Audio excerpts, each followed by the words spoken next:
There are 5 connections between language and culture. Learned. Culture is learned, in large part, through language. Developed. Language and culture develop together. So as one changes, so does the other.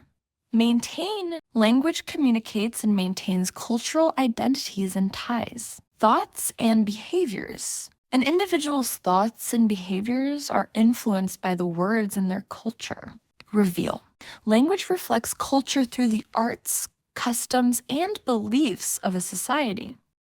Which of the connections between language and culture are present in this video? Ulu Yachlugu.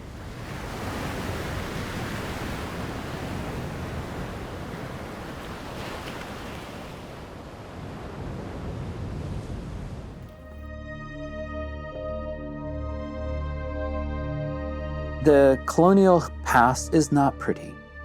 We started with treating the people as subhuman.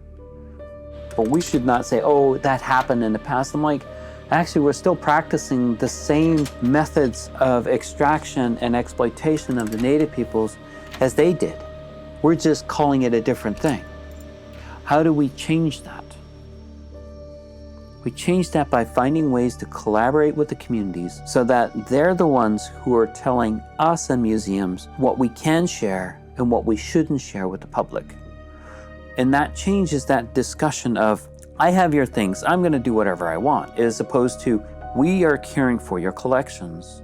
How do you want us to continue caring for those? And then how do you get that knowledge of how those cultural pieces were created back to the community?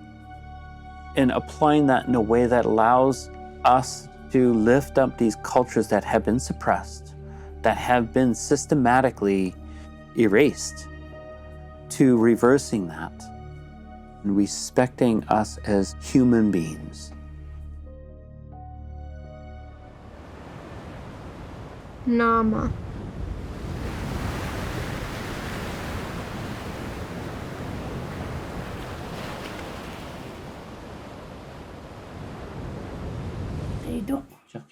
Alphonse Pinard was a French scholar traveling around the world in the 1870s, collecting indigenous people's words and languages.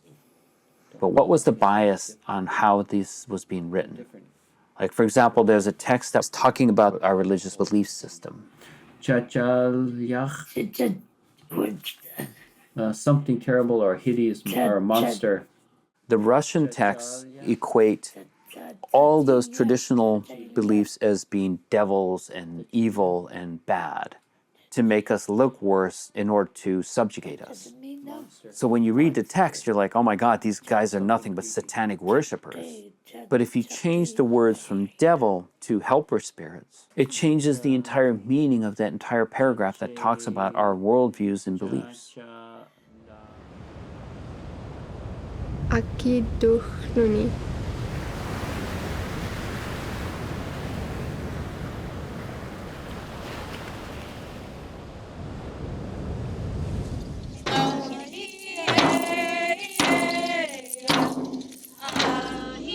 Everything is tied around how we gather food. At contact, based on the archaeological data, there was between 20 to 30,000 people on the island. Between 1784 and 1818, our population dropped down to 1,500. It wasn't disease that killed us off, it was starvation. If you were a whaler, for example, you went out and got a whale, the Russians took the whale, then you had to work to get the food back. And so if you didn't get a whale, your family starved. Chanalugu.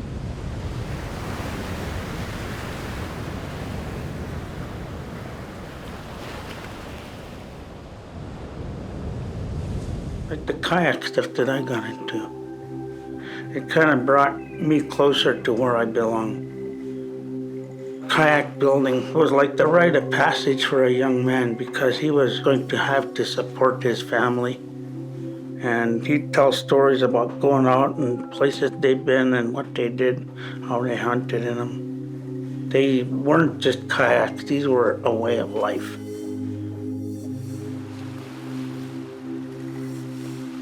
We've been told we're dumb natives for the last century. I grew up with that, where I was told that all the time. But to make a boat from wood you collect off the beach, and then the engineering involved in that, and making sure that you design it and build it so you're not putting your life in danger in really rough weather, and being able to go hunting in that, that's pretty amazing.